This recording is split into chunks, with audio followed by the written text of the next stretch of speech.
Hey there, Fantasy Pros gang. My name is Andrew Erickson, and today we're going to be diving headfirst into identifying 10 players to trade before Week 4 kicks off. But before I get to my list, ready to make a bold statement after dominating the first 3 weeks of your fantasy football league? Get ready to elevate your fantasy football glory with the Bling Ring from Trophy Smack and stand out as the true champion you are. We've teamed up with Trophy Smack to bring you an epic giveaway that will take your league celebrations to the next level. To be eligible, all you have to do is the following. Subscribe to the Fantasy Pros YouTube channel, your ultimate source for fantasy football insights and updates. Leave a comment on any of our videos, and that's it. The best part? We'll be announcing the lucky winner right here on the channel. So don't forget to turn on those notifications. That way, you'll be the first to know when new episodes drop and when it's time to claim your prize. Subscribe, comment, and let the bling do the talking. Let's not waste any more time and get straight into my trade for list. Wide receiver DJ Moore. Sell. DJ Moore is an obvious sell high candidate given his back-to-back productive weeks. Seems likely he's due for some regression, so I'd be selling if able. Still, if he can't get anything worthwhile in return, he will likely just settle into the fantasy wide receiver 2 range when it's all said and done. But as bad as Denver is, a potential matchup versus cornerback Patrick Surtain is not one I want to entertain by playing Moore in Week 4. Through 3 games, Moore only has a 20% target share, averaging 5 targets per game in the Bears' anemic passing game. Trade Moore for Christian Watson, Jordan Addison, or part of a package for this next wide receiver coming off an injury. Wide receiver Brandon Aiyuk. With 10 days between their next game, Brandon Aiyuk is a savvy buy low target as he presumably should be fine returning from a shoulder injury ahead of Week 4. The move after Ayuk's big 1 week was to buy Samuel. Follow the process and buy Aiyuk after a big Deebo Samuel game on Thursday night, flip Derrick Henry, T. Higgins, Alvin Kamara, or this next running back for Brandon Aiyuk. Running back Jerome Ford. Ford had 3 carries in the first half of Week 3. He finished with 10 carries for 18 yards on a 56% snap share, but scored just 2 touchdowns. He had 2 catches on 3 targets while leading the backfield in routes run. The matchup was brutal, so the bad efficiency was to be expected. Currently, he ranks 2nd worst in the NFL in rushing success rate. But the involvement from the other running backs was puzzling. Pierre Strong got 6 carries for 27 yards, although the majority of it came in garbage time. Kareem Hunt was supposedly on a pitch count, but got 5 carries for 13 yards after being signed this week. He played 20% of the snaps. Hunt also had 3 targets on just 5 routes. Ford was also not the first Browns player to earn a carry, or the second, or the third. Elijah Moore, Kareem Hunt, and Pierre Strong all carried the ball before Ford's first carry on the 2nd drive. If this is RB1 usage for Ford, you have to sell high after he scored the 2 touchdowns. The upcoming schedule sucks, and there's a bye week in Week 5. Ravens, bye week, 49ers, and the Colts. Not great. Snag Rachaad White, Breece Hall, or this next running back for Jerome Ford. Running back Isaiah Pacheco. Pacheco continues to look explosive after going 15 for 62 and 1 touchdown in Week 3, so don't overreact to the final box score. Clyde Edwards-Helaire had 4 carries in the first half and vultured a goal line touchdown. Pacheco scored later on in one of his 6 red zone carries. He also saw 2 red zone targets and led the backfield in routes run. He's top 5 in the NFL in red zone carries through 3 games. After Clyde Edwards-Helaire scored, the former first rounder didn't touch the ball until Blaine Gabbert was in at quarterback in the 4th quarter in the blowout win for the Chiefs. 11 carries with the backup QB. Therefore, you need to buy Isaiah Pacheco because Edwards-Helaire is not eating into his workload. And Jerick McKinnon won't turn 3 targets into 2 touchdowns every single week. Trade DJ Moore, Garrett Wilson, Najee Harris, or this next running back for Isaiah Pacheco. Running back Dameon Pierce. Even in a great positive game script, Dameon Pierce couldn't get going in Week 3. 14 rushes for just 31 yards, but he scored a touchdown.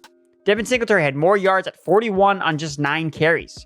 Pierce got 3 balls to Singletary's 2, and when the team was up big in the 4th quarter, seemed like prime Pierce grinded out time, Singletary was in the game.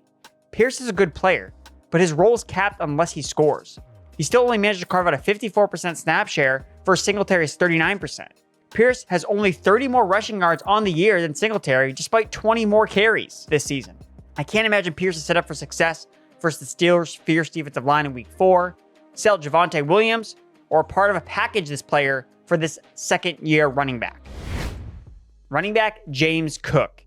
James Cook came away with another great outing on the ground versus a fierce run defense in Week 3. 15 carries for 98 rushing yards. His 62% snap share was an increase from the first 2 weeks. It sucks he doesn't get red zone usage, but he's a set and forget fantasy RB2 with his efficient play and 3-down skill set. He ranks 3rd in the NFL in rushing yards through 3 weeks, and he got tackled inside the 5-yard line in the 4th quarter of the Week 3 matchup against the Commanders. He has the ability to score from anywhere on the field because of how explosive he is with the ball in his hands. Sean McDermott has been vocal about being physical and more balanced on offense, and we are seeing that 3 weeks in with Cook's role in the offense. He's an easy buy candidate with a schedule featuring Miami, Jacksonville, and the New York Giants over the next 3 weeks. Go after James Cook with Derrick Henry or this prime sell high running back. Running back Alexander Mattison. It was a make or break time for Mattison in Week 3. The final stat line looks solid: 20 carries for 93 yards on the ground, 5 catches for 32 yards on 7 targets. He played 87% of the snaps. But you have to sell. I'm telling you, you need to sell Alexander Mattison. He dropped the ball in the red zone. He fumbled with a clear recovery by Los Angeles, but it was overturned because the whistle was blown. He got stuffed at the goal line not once, not twice, but 3 times. Cam Akers is coming for Alexander Madison's job. He played with Kevin O'Connell for multiple seasons with the Rams. Your trade window is open right now for Mattison. It's your mission. Don't miss it. Trade Mattison for De'Von Achane, Brian Robinson, Amari Cooper, or this next wide receiver that you have to get on your team before Week 4 kicks off. Wide receiver Jaylen Waddle. Has a name been coined yet for this Miami Dolphins 2023 offense? It need ones after they pushed a 70-point burger on the Denver Broncos. My favorites include the Ocean Drive Onslaught, the Aqua Assault, and the Miami Wave Makers. Let me know in the comments the nickname this red-hot offense needs. But back to the major point here. Jaylen Waddle didn't even play in that game where they scored 70 points. And he's being completely overshadowed by Tyreek Hill and now every other Dolphins player to start the year. But he's coming off an 86-yard performance on just 4 catches in Week 2 versus a tough Patriots defense. He only has 4 catches in each of his first 2 games, but he's averaged over 80 receiving yards per game in the contests. He's averaging over 20 yards per reception. You want pieces of this high-powered Dolphins offense? Get Waddle. But look to sell this next Miami piece for a premium price tag. Running back Raheem Mostert. I'd still try to sell high on Raheem Mostert, given his injury history, his 31-year-old age, and Jeff Wilson Jr. lurking in the background, potentially coming off IR. Instead of chasing Mostert, I'd just be trying to buy De'Von Achane. Although it's a committee right now, nobody will be surprised to see the super explosive rookie running back supplant the veteran running back. But the reading is on the wall of how this backfield will shake out in a few weeks. Achane also outtouched Mostert in the red zone 8-3. Try to flip Mostert for suppressed Calvin Ridley, Travis Etienne, Ramondre Stevenson, or my number 1 buy low target this week, running back Josh Jacobs. Jacobs remained a bell cow, playing 82% of the snaps in Week 3. He totaled 17 carries for 62 rushing yards, while adding in 3 grabs for 18 yards on 5 targets. Jacobs is getting all the volume he can handle, but his efficiency and lack of touchdowns remain to be desired. He has the most red zone touches among running backs without a touchdown yet this season. But with the Chargers up next, I'll be doing whatever I can to get my hands on Jacobs. Seems plausible he's been slow out of the gates after missing all of training camp.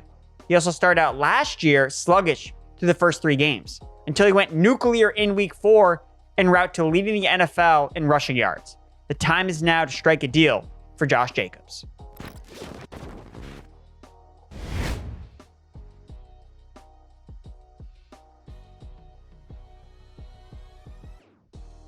That concludes my list of 10 players to trade before Week 4 kicks off. If you enjoyed this content, be sure to give it a like, subscribe, and share with all your friends. And be sure to check out the FantasyPros.com rest of season rankings to help with all your trades.